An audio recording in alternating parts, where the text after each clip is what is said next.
ko'zimni oldida balamni o'ldirdi. Lekin gapimizni olmayapti hech kim. 24 ga kirgan balamni ko'zimni oldida aka-uka o'ldirdi. Menga siqilganda balam o'lmasmidi? O'lmasmidi o'sha pichoq menga siqilganda?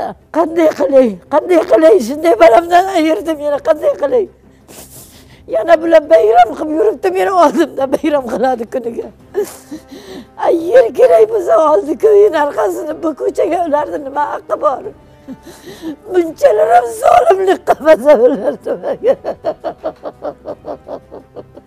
Balamdan qolgan bitta yodgorligim, gavharim shu bo'ladi meni. Onaizorning faryodi tegishli joylarga, tegishli mutasaddi rahbarlarga yetib borishi bu sizga bog'liq. Videoni bittadan like bosib qo'llab-quvvatlab, unga o'zingizning fikrlaringizni albatta kommentariyalarda yozib qoldirishni unutmang. Umrini halol mehnatga, ustachilikka bag'ishlagan G'ayratjon qilgan eng so'nggi ish mana shu devor bo'ldi. G'ayratjonning umri aynan mana shu devor tagida poyoniga yetdi. Lekin devor esa hali hanuz qurib bitkazilgani yo'q. Voqealar rivojini to'liq va batafsil tushunish uchun YouTube'dagi UzGlobal TV kanaliga o'tib, birinchi qismini ko'rishingizni tavsiya qilaman. Videoni ko'rib bo'lganlar uchun esa voqeani davomini havola etamiz. Biz videoni boshladik.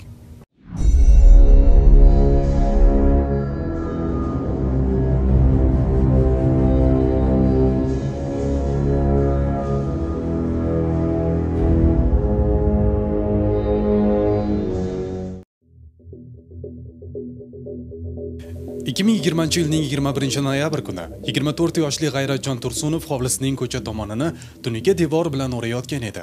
Shu kuni bir necha yildan beri yer masalasida tortishib keladigan qo'shnisi aka-uka Umarovlar janjal qilib kelishib, u bilan yoqalashib ketishadi. G'ayratjonning yaqinlari va shogirdlarining qarshiligi ham ularni bu vajohatidan to'xtata olmaydi.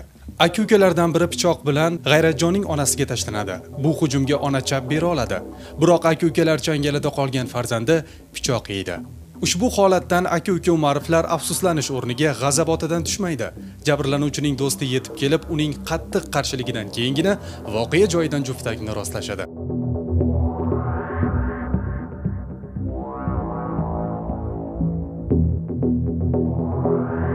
Yaqinlarining so'zlariga ko'ra, pichoq zarbidan chalajon holatga kelib qolgan G'ayratjonni shifoxonaga olib ketishadi. Lekin u shifoxonaga yetib borishga ulgurmaydi. Ushbu voqea Samarqand viloyati Kattaqo'rg'on tumani Cho'yanchi mahallasida sodir bo'lgan. Endi bu holat va yer mojarosining kelib chiqish sabablarini marhumning yaqinlaridan eshitamiz.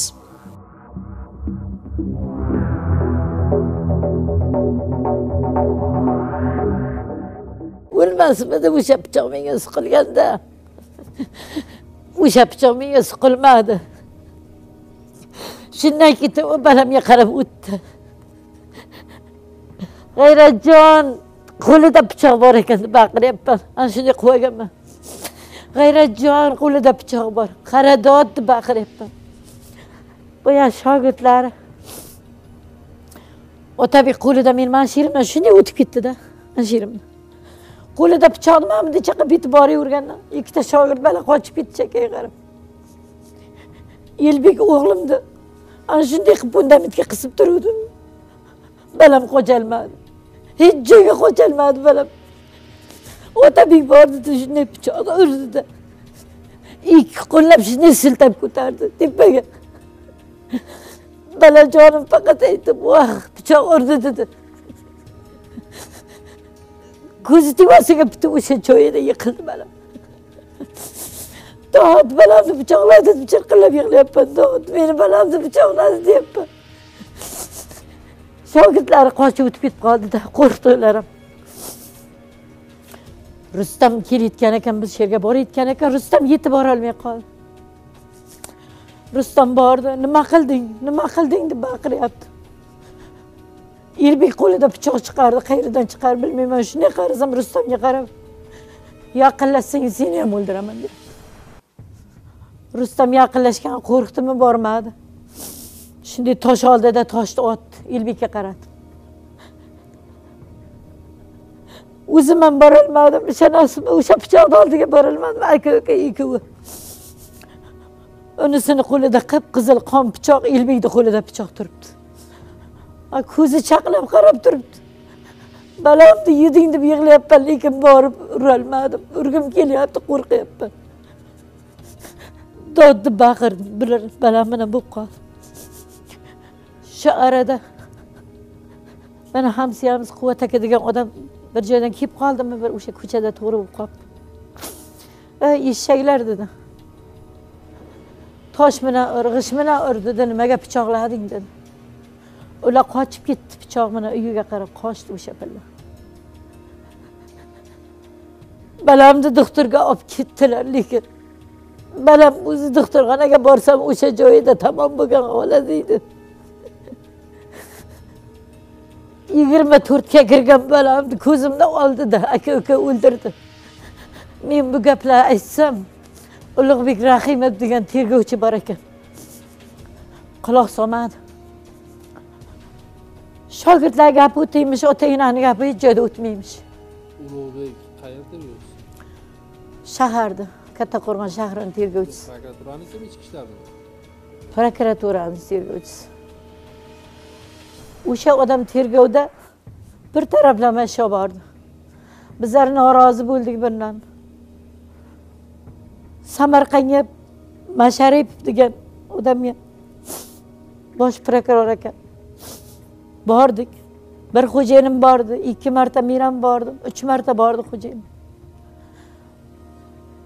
Birinchi o'rinbosari qabul qildi, Ish Quvvatov degan odam, yaxshi odam ekan, baraka topsin. O'sha odam qabul qildi, lekin biz Ish Quvvatovga kira olmadik, ya'ni o'ziga kira olmadik, Masharipovga kira olmadik. U Samarqand viloyat prokurori. Ha, lekin tergovda Ulug'bekdan olingizlar, qayta tergov qilingizlar deb bizlar qildik, lekin tergovda Ulug'bekdan olmay hozir ish sudga oshib ketganmish. Faqat meni tergov qilmadi. Meni tergovimda Samarqandlik bir Nazir degan bola mendan tergov oldi, xo'jayinimdan o'sha kamiga oldi, lekin boshqa odamlar tergov qilmadi. Bizlar qo'rqitdi meni balalarni, qo'rqitib olibdi ekan, falon statya bilan qamab yuboraman debdi Ulug'bek. Shuning uchun qayta tergov qilingizlar dedi. Shogirdlarni shu qo'rqitdi. Ha, o'sha Sultonni, Doston, Rustamni tergov qilmadi.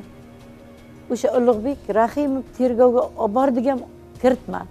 Qayta aytayverdik, undan Rustamdan tergov oldi. Rustam bizlar qarindoshimizmiz. Shuning uchun undan majburiy ravishda bir marta tergov qildim. Boyagi bular bilan yuzlashtirish bo'ladi-ku. Rustamni yuzlashtirmadi. Faqat o'sha ikkita balani yuzlashtirdi, xo'jayinimni yuzlashtirdi. Meni ham yuzlashtirgan yo'q. Rustamni ham yuzlashtirgan yo'q.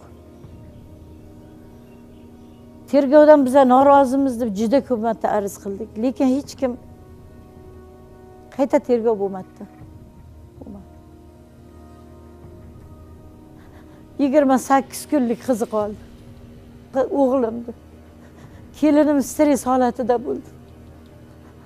5-oy. Haligacha ham sog'ligi yaxshi emas.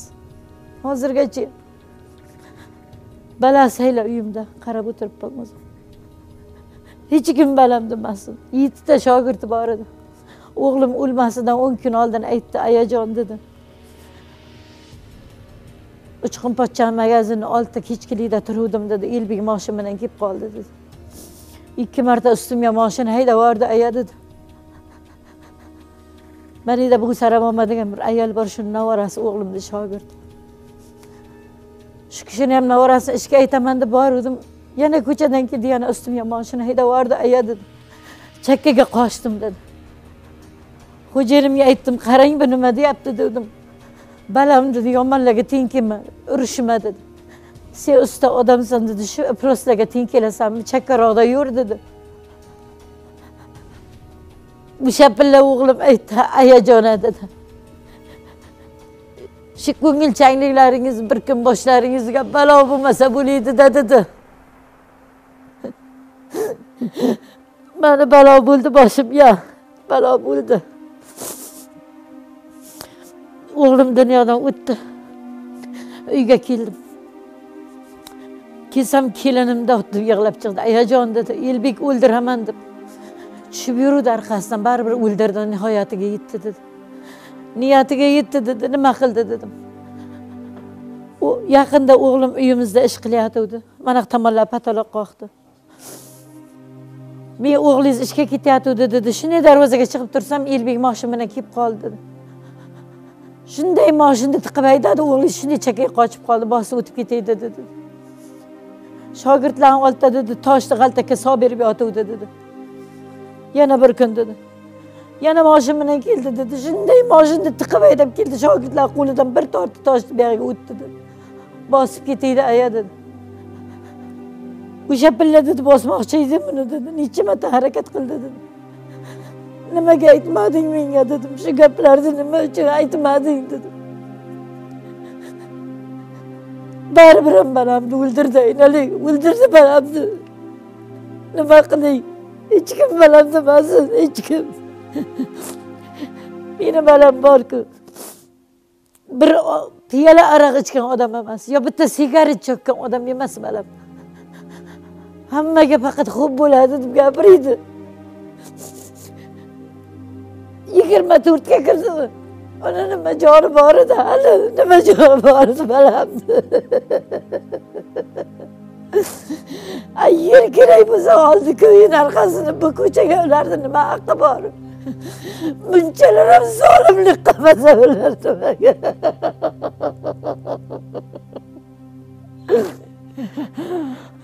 Voy balamni baqiraman qoling endi. Har kuni mashina o'tadi uyimdan oldi o'sha Elbek. Mashinani muzikasini baqirtirib qo'yadi, ishonasizmi? Sekin haydab o'tadi. Men uyimda tiriklik yonyapman. Har kuni yonaman. Ana shu balani ko'rganimsan. Uyini yoniga chiqadi, ko'rinib o'tiradi menga. Bironta inson bor bo'lsa ekan, tomirxamni, chegaramni ayirib bersa ekan. Shularni aptini ko'rmasam ekan. Uyini yoniga chiqib, kulib, haqillashib gaplashadi balam o'lgandan birini. Men bu uyda bor-ku tiriklik yonyapman, ishonasizmi, yonyapman. Qachon bir haqiqat chiqaykanda shular ham bir jazo olaykan. Lekin bularga hech qanday shuncha vaqtdan beri Elbekka umuman hech kim chora ko'rgan yo'q. Shuncha aytganimiz bilan bir odam chora ko'rgan yo'q, ishonasizmi? Qaniykan bir haqiqat bo'lsa-da bir odamlar chiqsa-da shu balamni qotillarining ishini ochsa ekan. Shuni ro'yobga chiqarsa ekan, hech biri yana menday balamni emasin, hech kim. Meni jon-jonimdan o'tib ketdi. 4 ta qizdan 2 tilab olgan o'g'lim edi. Shunday aqlli balam edi. Bularga ush qilgan aroqxo'r, nashavand bastida meni balam. Chuyanchini xalqidan kirib so'rang. Qaniki 2 ta oilani qanday deb ta'rif beraykan? Meni balam haqida bir odam agar yomon gap gapirarmikan, so'ranglar o'shalardan. So'ranglar, insofi bo'lsa aytsin odamlar agar.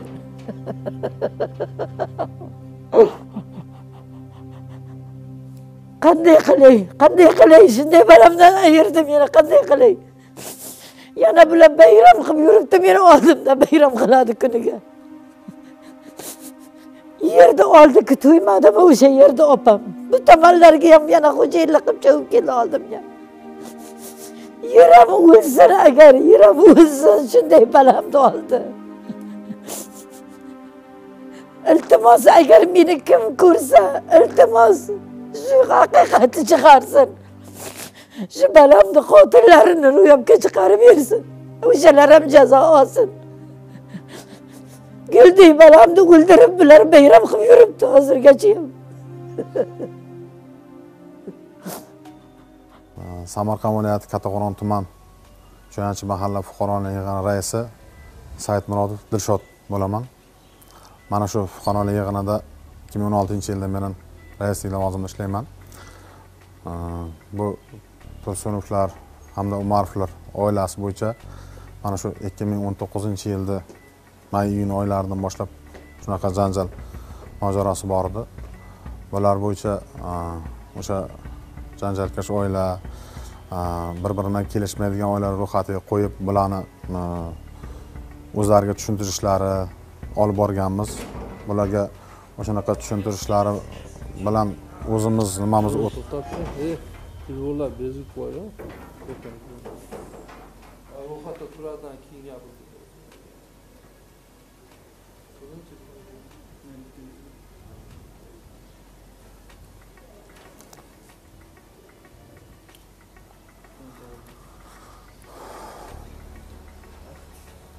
ro'yxat turadidan keyin ha.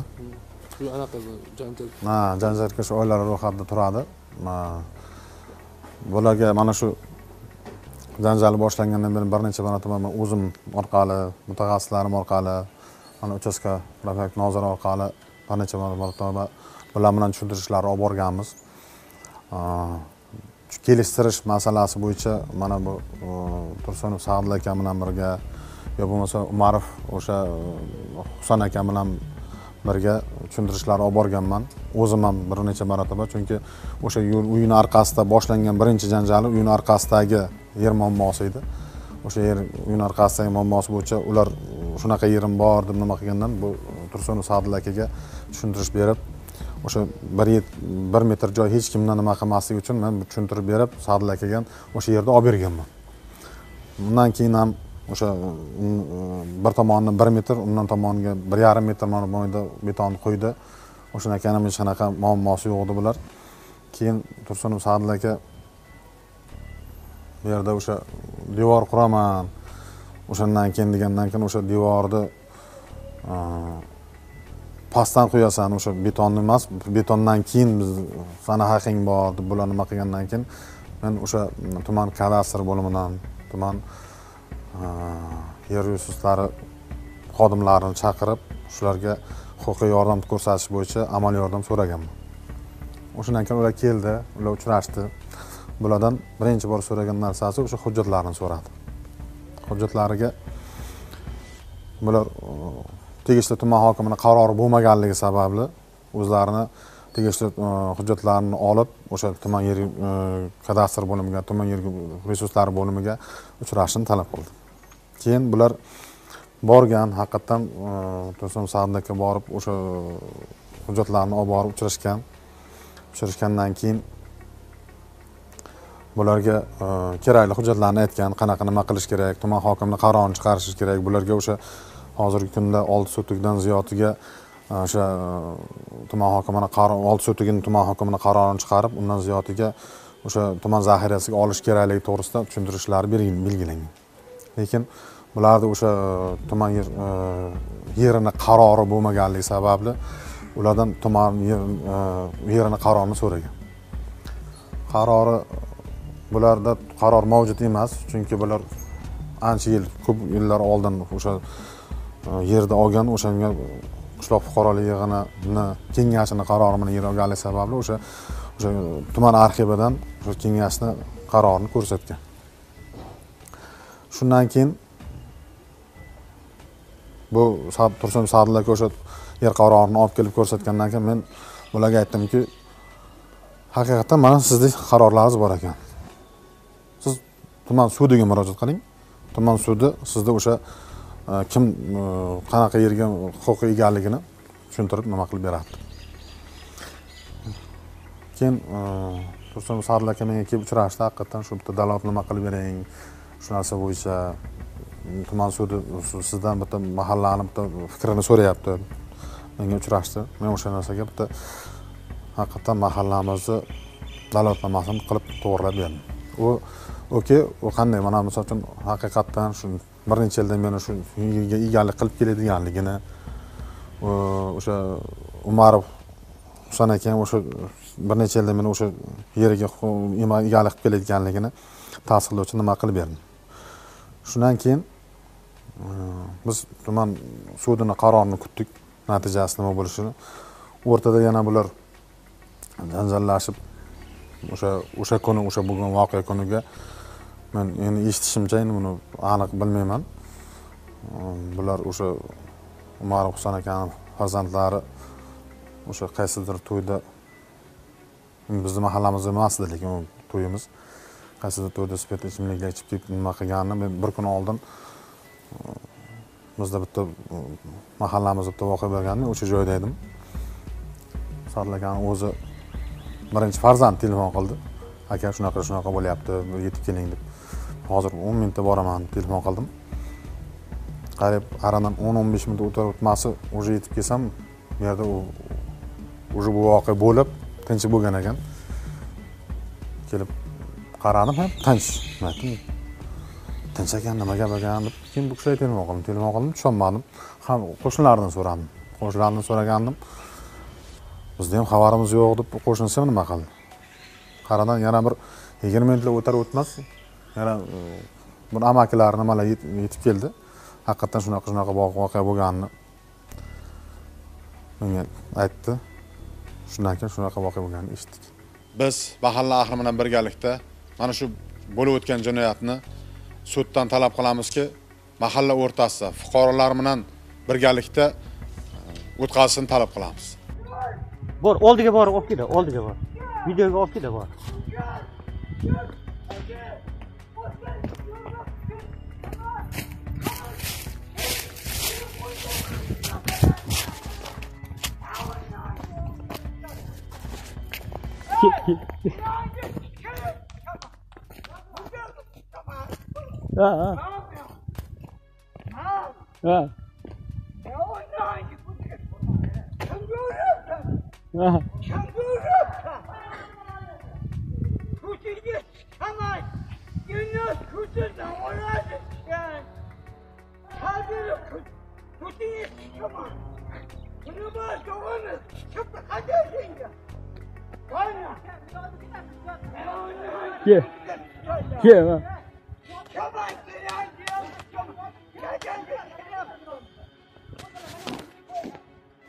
Mazkur holat yuzasidan Samarqand viloyati prokuraturasidan hamda Samarqand viloyati ichki ishlar boshqarmasidan rasmiy munosabat kutib qolamiz.